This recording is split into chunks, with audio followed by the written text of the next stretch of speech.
우리 그런 말이 있죠. 명의는 약으로 치료하는 것이 아니라 말로 치료한다. 이런 말이 있습니다. 이 말의 의미는 무엇이냐면 환자의 입장에서 환자를 살리는 말을 한다는 것이죠. 그래서 이런 의사들은 절대로 환자들에게 엄포를 놓지 않습니다.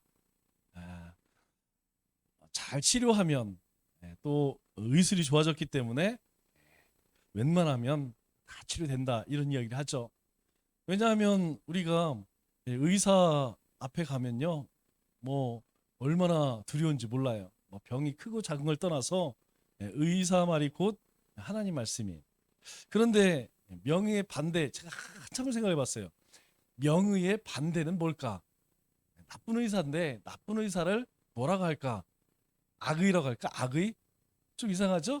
어쨌든 간에 조금 돌팔이 의사라고 할게요. 돌팔이 의사는 항상 자신의 입장에서 치료를 합니다. 자신의 입장에서 치료하기 때문에 자신의 책임을 피해야겠죠? 자신의 책임을 피하려면 어떻게 됩니까? 환자에게 항상 닥칠 최악의 상황을 말해줘요. 아마 여러분들이 병원에 가서 한 번씩은 다 경험해봤을 겁니다. 그런 이야기를 들으면 어떻습니까? 환자가 이제 공포에 질려서 병이 낫기는커녕 병이 더 커져. 그래서 우리가 흔히 병을 치료하러 병원에 갔다가 병을 더 키워서 나온다. 이런 얘기를 듣죠. 어, 우리가 살아가면서 이런 경우를 많이 보게 됩니다. 작은 일을 큰 일을 작게 만드는 사람이 있고 작은 일을 크게 만드는 사람이 있죠.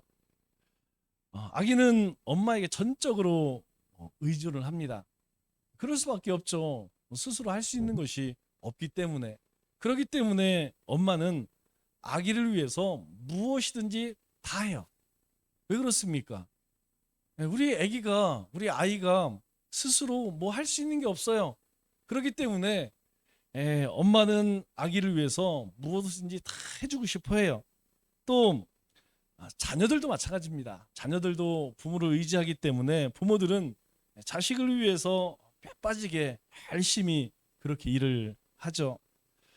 의존한다는 것은 무엇입니까? 의존한다는 것은 의지한다는 것은 그것을 그를 믿는다라는 것이죠.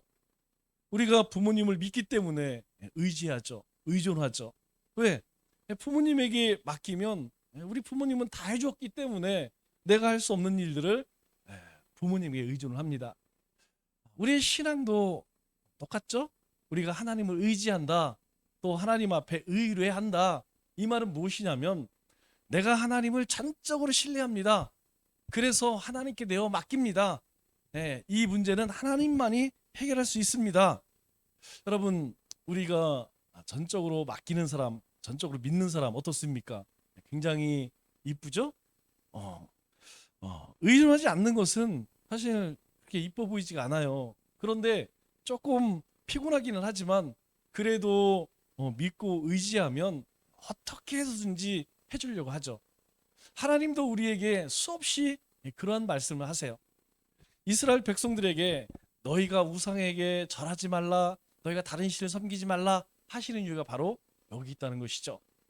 너희가 하나님을 전적으로 의지하고 내가 하나님 앞에 어떤 문제든 가지고 오면 하나님께서는 하나님이 가지고 있는 모든 힘을 하나님의 모든 능력을 동원해서 우리 가운데에 그걸 하겠다는 것입니다. 여러분 큐티가 뭐예요? 저는 그거라고 생각해요. 뭐 큐티가 우리가 배운 대로 매일 뭐 시간과 장소를 정해서 조금 하지만 결국 큐티를 하는 이유는 무엇이냐면 이 세상 가운데에서 하나님의 거룩한 백성으로 살아갈 수 없기 때문에 하나님 오늘 하루도 제 힘으로 살아갈 수 없기에 하나님을 의지합니다. 그거 아니겠어요? 하나님 오늘도 힘을 주셔서 제가 알지 못하고 깨닫지 못한 것까지도 하나님께서 우리의 발걸음을 인도하여 주옵소서. 여러분 뭐 여러 가지 기도도 많이 하고 뭐 하지만 결국은 그거예요. 결국은 하나님의 자녀로서 온전히 살아갈 수 있도록 주님을 의지합니다. 그렇게 우리가 하는 이유는 무엇이냐면 하나님을 향한 믿음이 있기 때문이에요. 하나님에 대한 신뢰가 있기 때문에 우리는 그렇게 하나님을 의지합니다. 야고보 형제는 우리에게 그래서 이 땅에 뭐라고 이야기합니까? 이 땅에 살아가면서 하나님의 의를 이루라 이렇게 이야기해요. 우리 20절 말씀을 보니까 사람이 성내는 것이 하나님의 의를 이루지 못함이라, 이 말을 역으로 이야기하면 내가 성내지 아니하면 하나님의 의를 이룰 수 있다는 것이죠. 여러분, 화내는 이유가 뭡니까? 내 마음대로 안 되니까, 내 성에 안 차니까 화가 나는 것이죠. 그러니까 기준을 나에 맞추지 말고 하나님에 자꾸 맞추라는 거예요.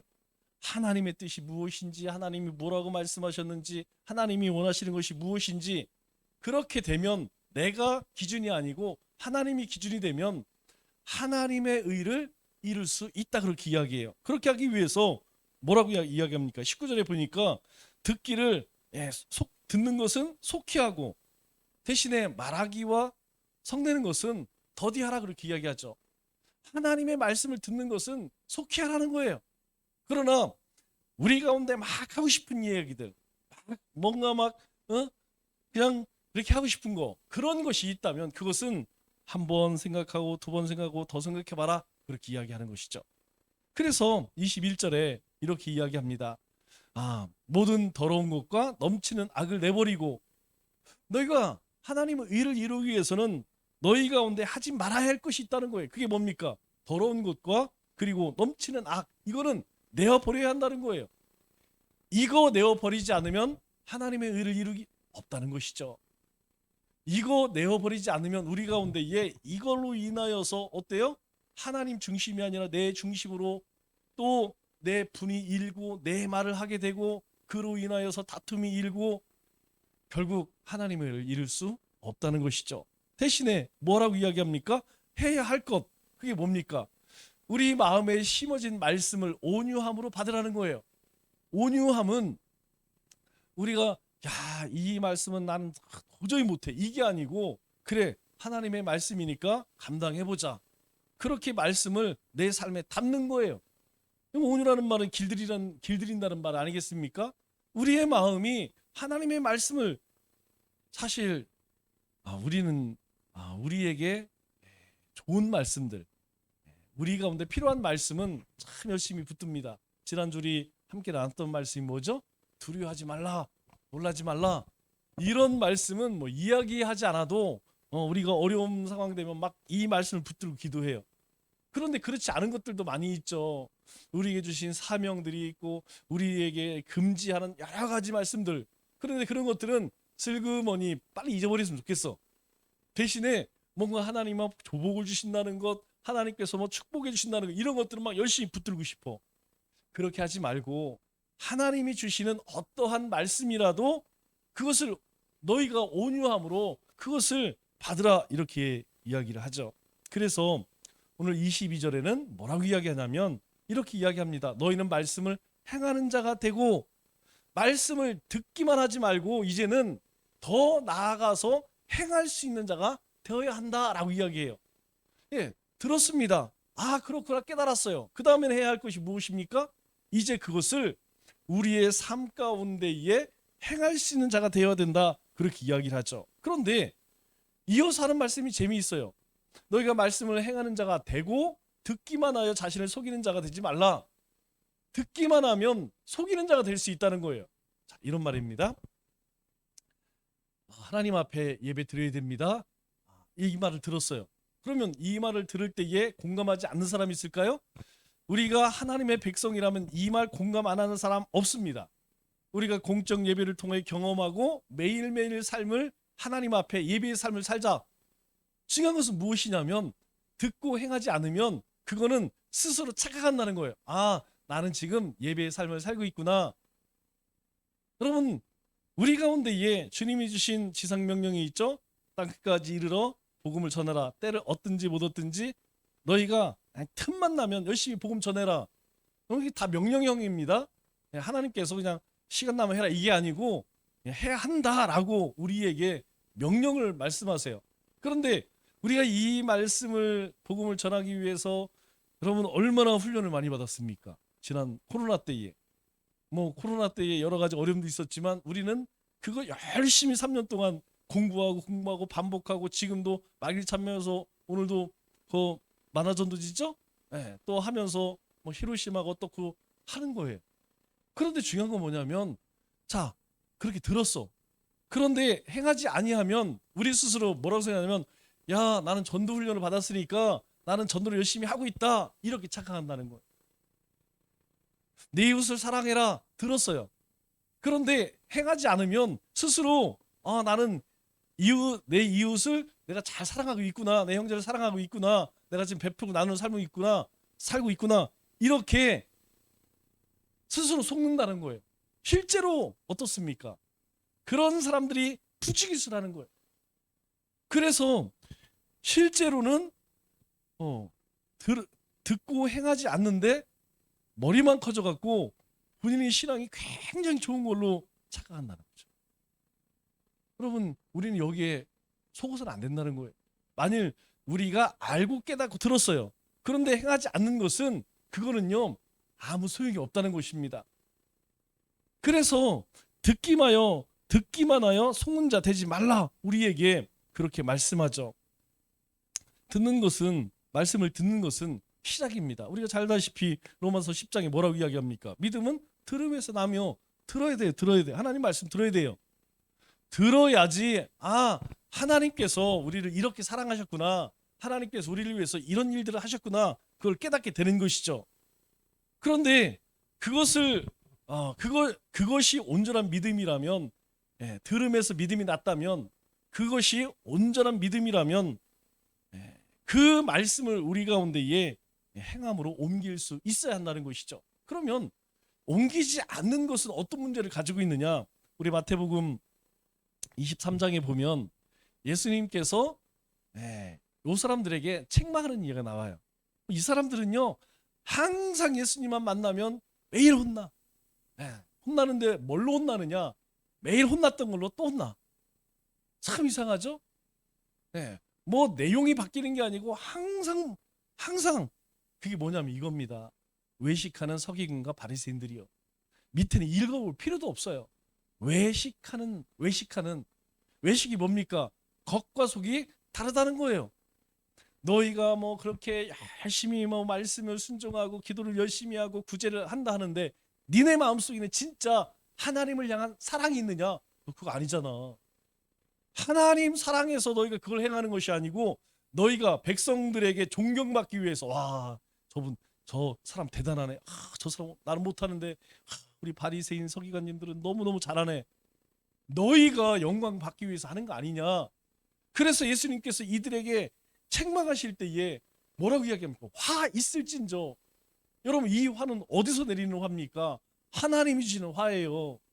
여러분, 하나님이 주시는 화가 사람이 주는 화는 틀립니다. 하나님 주시는 화를 뭐라고 하냐면 진노라고 이야기해요. 진노. 또 다른 말로는 심판이라고 이야기합니다. 심판받을 자들이요, 이 얘기예요. 왜 그들이 심판받아야 됩니까? 외식하기 때문에. 잔과 대접의 겉은 깨끗하되 그 안에는 탐욕과 방탕으로 가득하는도다. 회칠한 무담아, 눈먼 자들아. 왜 이런 이야기가 나오죠? 그들은 하나님의 율법에 대해서 너무너무 잘 아는 사람이었어요. 그런데 그 중심에는 가장 핵심 하나님 사랑이 빠져 있다는 것이죠. 그렇기 때문에 우리 가운데에 듣기만 하고 우리 행치 않는다, 이것은요, 바로 스스로 속이는 것이다, 우리에게 말씀합니다. 그래서 야고보 형제가 23절에 거울 예화를 우리에게 드는 거예요. 이 말씀을 하기 위해서 듣고 행치 않는 이것에 대해서 우리에게 거울 예화를 드는데, 하나님의 말씀이 어떤 역할을 하느냐? 우리 신앙생활에서 거울과 같은 기능을 하고 있다, 이렇게 이야기합니다. 하나님의 말씀을 들으면 거울을 보면서 자신의 모습을 보듯 내 영성을 볼 수 있다는 거예요. 내 신앙을 볼 수 있다는 거예요. 내가 하나님 앞에 지금 어떤 모습으로 살아가고 있는지. 그럼 거꾸로 이야기하면 거울을 안 보는 사람들은요, 어떻습니까? 머리가 어떻게 됐는지, 화장이 어떻게 번졌는지, 옷 맵시가 잘 됐는지 여러분 알지 못하는 사람이 있죠? 종종 만나는 사람 가운데 그런 분들이 있어요. 어떤 분들이 있어요? 항상 머리가 뭐 좀 단정치가 않으십니다. 왜 그러냐면 거울 볼 시간이 없는 거야. 그럼 거울을 안 보게 되면 무엇인가 흐트러져 있습니다. 그러나 우리가 거울을 보게 되면 이게 뭐 타인은 제대로 돼 있는지 아니면 뭐 메이크업은 잘 돼 있는지 머리는 헤어스타일은 잘 돼 있는지 그러면 뭐가 잘못됐으면 바로 고칠 수가 있죠. 그러나 안 보면 문제가 생긴다는 거 있죠. 마찬가지라는 거예요. 하나님의 말씀도 우리가 하나님 말씀에 서 있지 않으면 말씀 앞에 서지 않으면 내가 지금 하나님 말씀대로 살아가고 있는지 아니면 내 뜻대로 살아가고 있는지 이거 모른다는 거예요. 가장 중요한 것은 무엇이냐면 이 말씀을 통해서 우리가 봐야 할 세 가지가 있어요. 여러분 말씀 통해서 아이고 내가 잘못하고 있네 잘하고 있네 이게 말씀의 기능이 아닙니다. 하나님의 말씀의 가장 이 성경 66권의 주제가 뭐예요? 예수 그리스도잖아요. 예수님입니다. 그러면 예수님이 우리에게 주신 것이 무엇이에요? 바로 하나님의 자녀가 되는 권세 아니겠습니까? 영생의 영생. 우리가 말씀이 아니고는 내가 하나님의 자녀가 되었다는 것, 내가 얼마나 존귀한 자라는 것 이거 알지 못한다는 거예요. 왜? 세상에서 존귀한 자는 어떠느냐? 돈 많은 사람, 권세 있는 사람, 사람들에게 인기 있는 사람 이 사람들이 존귀해요. 그런데 나는 그거 없어요. 나는 세상 사람들이 자랑하고 여기는 그 없어요. 그럼에도 불구하고 성경은 우리에게 뭐라고 이야기합니까? 내가 내 아들을 보내서 그 핏값으로 샀다는 거예요. 내 아들을 십자가에서. 여러분 성경이 아니면 그걸 어디 가서 확인할 수 있냐는 것이죠. 우리가 성경을 읽으면서 내가 자로나 우로나 치우쳤나 이거 보기 전에 먼저 봐야 할 것이 무엇이냐면 내가 얼마나 존재인가. 이 말씀이라는 거울을 통하여서 하나님이 나를 이렇게 사랑하셨구나. 여러분 신명기 요즘에 읽으시면서 뭘 느낍니까? 하나님께서 이스라엘 백성들을 이렇게 인도하셨고 이렇게 대적들에게 하나님께서 이렇게 행하셨고 그 백성들을 위해 하나님께서 이런 약속을 하셨구나. 여러분 이스라엘 백성들에게 그렇게 행하시고 약속하셨으면 우리에게는요 우리에게도 마찬가지라는 거예요. 저는 그 말씀을 읽으면서 다시 한번 하나님께서 우리를 이렇게 귀히 여기시는구나. 이렇게 귀히 여기. 내가 이전에 이거 고치지 못한 것들 내가 어떻게든 요거만큼은 내 삶 속에서 빼내겠구나. 이 고리를 끊어버리겠구나. 막 그런 생각들이 들어있어. 이전에 하지 못했던 것들을 이제 해야겠구나. 말씀의 거울이 없으면요 우리는요 날마다 자존감이 올라가는 게 아니라 자존심 상해서 못 살아. 속상해서 못 산다니까요. 그런데 말씀의 거울 앞에 있으면요 하나님께서 우리를 존귀하게 그렇게 세워주셔요. 또 한 가지가 무엇입니까? 죄라는 거예요. 죄. 하나님께서 이 죄를 얼마나 미워하시는지 그래서 우리로 하여금 이 죄로부터 자유함을 얻으라고 하나님의 말씀을 그래 우리가 하나님의 자녀가 되었기 때문에 이전에 내가 해서는 안 될 일들 이제는 그것들 끊어버리자. 여러분 그렇게 된다니까요. 하나님의 말씀을 읽으면요 하나님 말씀에 반하는 대적하는 불순종하는 그런 삶을 내가 살고 있다면 여러분 어떻습니까? 우리 가운데 두근반 세근반 우리 가운데 두려움을 주고 떨림을 주고 여러분 세상 것은요 그렇게 들을 거 없습니다. 그러나 하나님 말씀이라고 하는 거울 앞에 서게 되면요 나만 아는 하나님만 아시는 그런 떨림을 우리에게 주신다는. 여러분 이거 없으면 돌이키지 않는다니까요. 여러분 사람이 뭐 책망하고 혼내갖고 사람 바뀌지 않습니다. 그러나 하나님의 말씀의 거울 앞에 서면요 내 모습이 보여지기 때문에 내가 이거만큼은 내가 이거만큼 끊어버려야겠구나. 이거 빨리 내가 이거 돌아가겠구나. 특별히 하나님의 말씀이 없으면 우리의 영적인 생명을 유지할 수 없습니다. 여러분 우리의 영적인 생명, 영적인 파워는 어디서 나오느냐? 하나님의 말씀에 있어요. 이 하나님의 말씀을 읽고 쓰고 묵상하고 여러분 그럴 때에 하나님께서는 우리에게 힘을 주십니다. 그래 한번 도전해보자. 한번 해보자. 우리의 모습 여건은 뭐 도저히 불가능하지만 그래도 하나님께서 할 수 있다 하시니까 우리에게 믿음을 가지라고 하시니까 꿈을 꾸라고 하시니까 환상을 보라고 하시니까 한번 보자. 한번 해보자. 말씀의 거울이 아니면 여러분 우리는 날마다 가슴 피고 살지 못해. 아이고 죽겠네. 땅만 바라보지 하늘 바라보지 못합니다. 그런데 우리가 말씀 읽으면 어때요? 하늘을 바라봐요. 사람들이 들으면 얼토당토하는 황당무계한, 그런데요 하나님은 그 꿈을 꾸면 이루신다니까요. 하나님께서 그렇게 살아가도록, 그렇게 이룰 수 있도록 하나님이 인도하신다는 거예요. 그래서 야고보 사도가 우리에게 이야기하는 것입니다. 너희가 그렇게 듣고 나는 이거 못해, 그러지 말라는 거예요. 하나님 말씀 앞에 서면 하나님의 말씀이 우리를 그 들은 것대로 행할 수 있도록 인도하신다는 것이에요. 그래서 24절에 뭐라고 이야기합니까?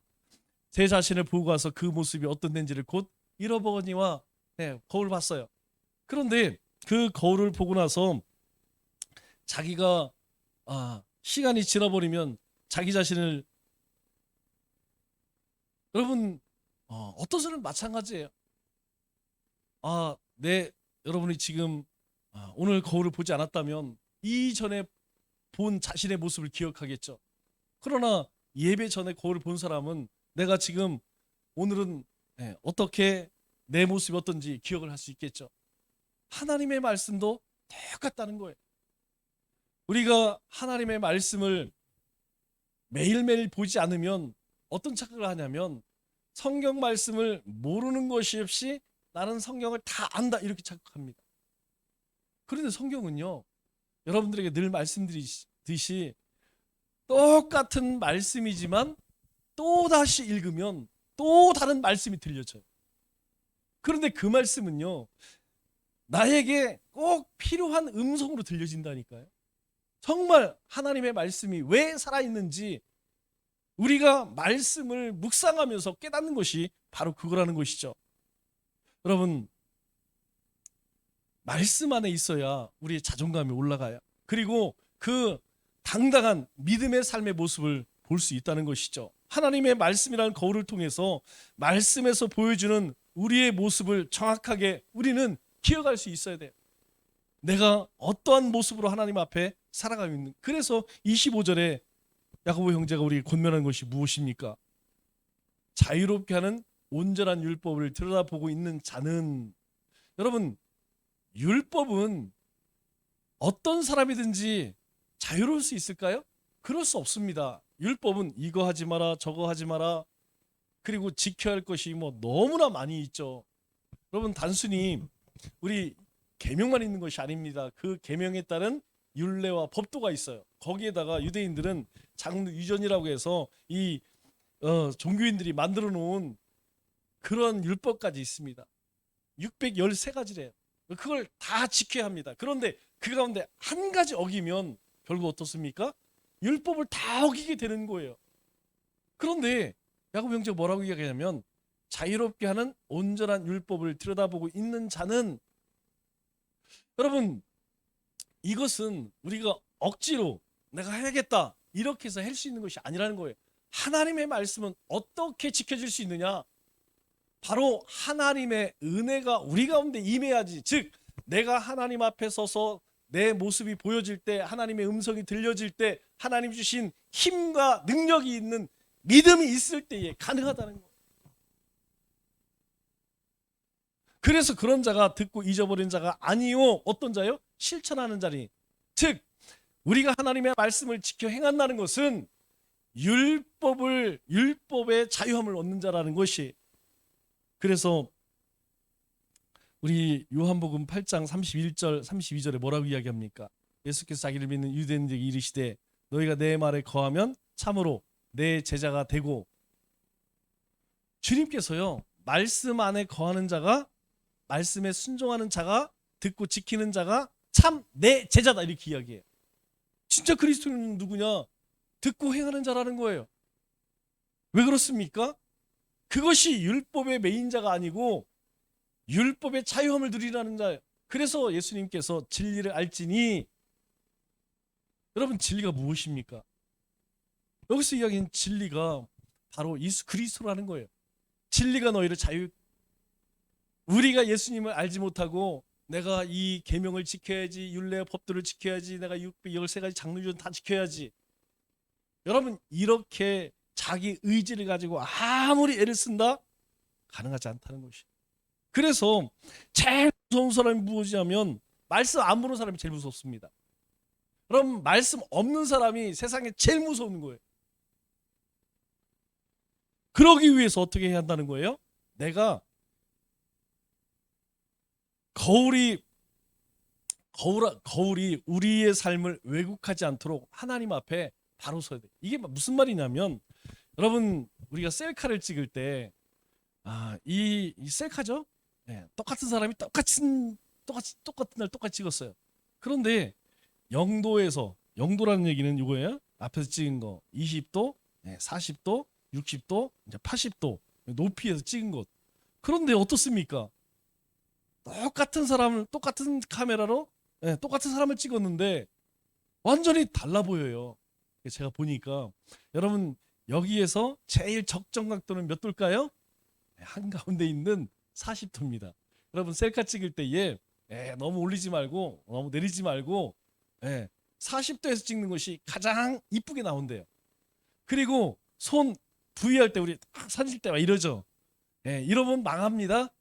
손은 무조건 얼굴 가까이 갖다 붙이래요. 그래야지 사진이 잘 나온답니다.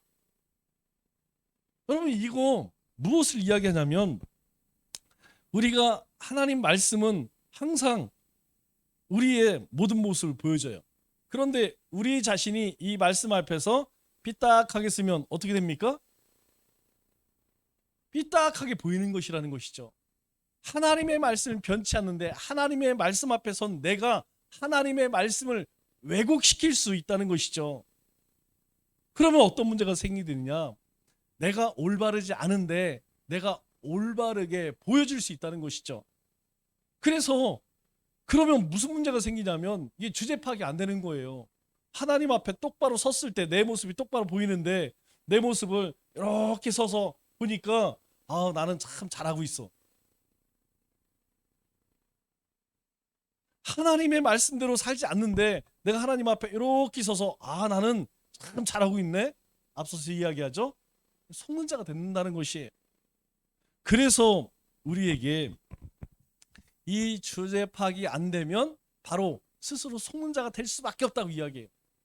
여러분 이 말씀을 우리가 묵상하면서 생각나는 사람이 있죠? 요즘에 우리가 큐티하는 사울왕을 보면서 무슨 생각합니까? 저는 그 사울왕을 보면서 이 말씀이 생각나는 거예요. 여러분 그는 이 사무엘 앞에서 얼마나 뻔뻔한지 몰라요. 그냥 그렇게 뻔뻔할 수가 없어요. 저는 부끄러워서 이미 다 들통이 났는데도 뭐라고 이야기합니까? 또 변명하고 막 사무엘이 막 화가 나갖고 결국에는 뭘 이야기합니까? 하나님이 원하는 게 그렇게 뭔지 그렇게 모르겠느냐. 저도 처음에는 이 사람이 정말 몰라서 그럴까? 결국 그런 사람이 아니에요. 그런데 권력이 취해 보니까 뭐가 생깁니까? 교만함이 찾아오는 거예요. 이제 하나님의 안중이 없습니다. 자기가 왕이에요. 이게 자기가 진짜 왕이 된 거예요. 하나님께서는 그의 겸손함을 보시고 왕을 세웠는데 그것이 싹 사라져버리고 이제 그 하나님 계실 자리에 자기가 딱 쓰니까 그 다음부터는 자기 마음대로 제사 지내고 하나님께서 진멸하라 진멸 안 하고 하나님 사무엘이 뭐라고 해요? 너 이제 하나님 버렸어. 여러분 버렸다고 하는데도 뭐라고 제가 그거 새벽에도 말씀드렸지만 뭐라고 이야기한지 아세요? 하나님이 그렇게 하셨을지라도 제발 우리 장로들하고 백성들 앞에서 내 체면 좀 세워주세요. 저와 함께 가서 그냥 억지로라도 같이 가서 하나님 앞에 같이 사이좋게 경배합시다. 백성들이 그래야지 나를 떠받을 거 아닙니까? 여러분 그 이야기를 사울이 사무엘에게 직접 한다니까요. 하나님 앞에 버림받은 거 중요하지 않아요. 백성들 그 와중에도 내 체면 치레 좀 해주세요. 여러분 무엇이 문제입니까? 우리 가운데에 하나님의 말씀을 듣고 그 말씀을 행치 아니하면 우리도 그렇게 변질될 수 있다는 거예요. 하나님의 말씀이 매일매일 우리 가운데에서 우리의 이 후패한 심령을 변화시키고 거듭나고 죽어지고 깨어지고 부서지고 이렇게 우리를 점점점 주님을 닮아가게 만들어야 되는데 하나님의 말씀 듣지도 않으게 행하지도 않어. 듣기만 하고 행하지를 않어. 여러분 결국 우리의 삶이요 점점 누구 닮아가냐면 사울 닮아가요. 사울 닮아. 여러분 결국 사울이 어떻습니까? 그 가운데에 하나님의 영이 떠나버리고 악령이 임해. 악령. 성경이 이야기합니다. 악령이라고 얘기해. 악령. 대신에 다윗에게는 하나님의 영이 충만해. 근데 악령이 충만하니까 어떻게 됩니까? 그냥 창으로 그냥 정신이 나가요. 정신. 말씀을 맺겠습니다. 우리는 말씀이라는 거울이 우리에게 보여주는 대로 살아야 합니다. 여러분 병원에 가면 제일 먼저 하는 게 뭔지 아세요? 검사예요. 검사. 하여튼 뭔 검사를 이렇게 많은지. 아니, 검사 좀 조금 했으면 좋겠어. 검사하다가 진 빠져 죽겠어요. 아니 콧구멍 하나 그거 뭐 하는데 3층 2층 3 얼마나 왔다 갔는지 몰라요. 그런데 그 가운데서 제일 하기 싫은 게 뭐냐면 피 검사예요. 피 검사. 그냥 피를 한 번에 한 1리터 빼서 검사했으면 좋겠어. 근데 갈 때마다 꼭 주사 하나씩 빼. 그리고 또 다음 검사할 때 또 빼. 그래서 그 다음에 가면 또 빼. 왜 그럴까요? 왜 그렇게 피 검사를 하고 또 여러 가지 많은 검사를 할까요? 예, 정확하게 우리 몸을 진단해야지 정확하게 치료할 수 있기 때문에. 하나님의 말씀도 마찬가지입니다. 우리가 하나님 말씀 앞에 말씀의 거울 앞에 서야 하는 이유가 바로 그거예요. 우리가 말씀 앞에 서야지 내 영적인 상태를 정확하게 진단할 수 있다는 것입니다. 남은 3일도 하나님 말씀 앞에 바로 서서 말씀대로 올바로 행하는 우리 믿음의 권속들 다 되시기를 주님의 이름으로 축원합니다. 기도하겠습니다.